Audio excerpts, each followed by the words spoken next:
خانانو سر لخکر را روان دے سکندر را روان دے سکندر را روان دے سکندر را روان دے سکندر را روان دے سکندر یو پختون او یو سنگر را روان دے سکندر را روان دے سکندر را روان دے سکندر را روان دے سکندر را روان دے سکندر را روان دے سکندر را روان دے سکندر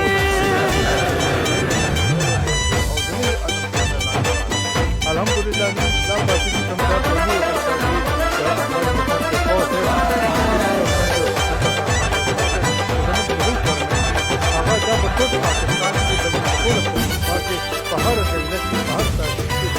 ټول پښتون په بدلېدو دی ټول ولس په غونډېدو دی ټول پښتون په بدلېدو دی